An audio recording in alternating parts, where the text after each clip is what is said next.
Are we going to war against Venezuela? I doubt it. I don't think so, but they've been treating us very badly. যুক্তরাষ্ট্রের president Donald Trump ভেনেজুয়েলার সামরিক হস্তক্ষেপ নিয়ে দিয়েছেন মিশ্র বার্তা। তিনি একদিকে যুদ্ধের আলোচনা উড়িয়ে দিয়েছেন, আবার অন্যদিকে দক্ষিণ আমেরিকার দেশটির প্রেসিডেন্ট নিকোলাস মাদুরোকে হুঁশিয়ারি দিয়ে বলেছেন যে তার সময় ফুরিয়ে এসেছে। স্থানীয় সময় রোববার প্রকাশিত মার্কিন সম্প্রচার মাধ্যম সিবিএস এর এক সাক্ষাৎকারে ট্রাম্প সতর্ক করে বলেন, ভেনেজুয়েলার প্রেসিডেন্ট নিকোলাস মাদুরোর সময় শেষ হয়ে এসেছে। এই মন্তব্য এমন সময় এলো যখন ক্যারিবীয় সাগরে যুক্তরাষ্ট্রের সামরিক উপস্থিতি উল্লেখযোগ্যভাবে বেড়েছে।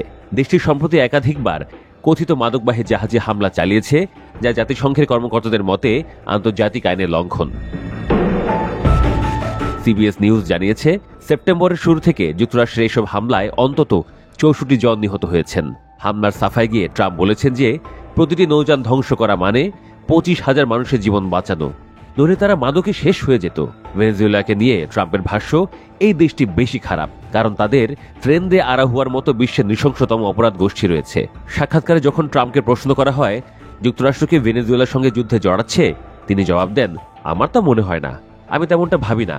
তবে প্রশ্ন করা হলে মাদুরোর সময় শেষ কি হয়ে এসেছে, ট্রাম্প স্পষ্টভাবে বলেন, হ্যাঁ, আমি তাই মনে করি।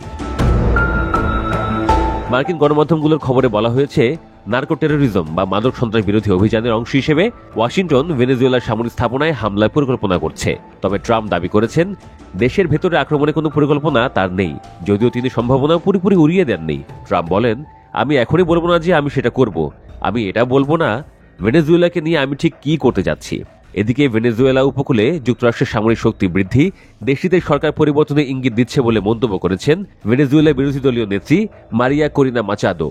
চলতি বছর নোবেল শান্তি পুরস্কার পাওয়া এই রাজনীতিক জানিয়েছেন, প্রেসিডেন্ট নিকোলাস মাদুরোকে সরাতে সহায়তা করলে তিনি যুক্তরাষ্ট্রের সামরিক পদক্ষেপকেও স্বাগত জানাবেন। মাচাদো মার্কিন সংবাদ মাধ্যম ব্লুমবার্গকে দেওয়া এক সাক্ষাৎকারে বলেন, আমার বিশ্বাস এখন যে উত্তেজনা তৈরি হচ্ছে সেটাই একমাত্র উপায় মাদুরোকে বুঝিয়ে দেওয়ার যে তার এখন চলে যাওয়ার সময় এসেছে। ব্লুমবার্গ সহ একাধিক গণমাধ্যম জানিয়েছে, ওয়াশিংটন ওই এলাকায় নৌবাহিনীর উপস্থিতি আরও বাড়াচ্ছে।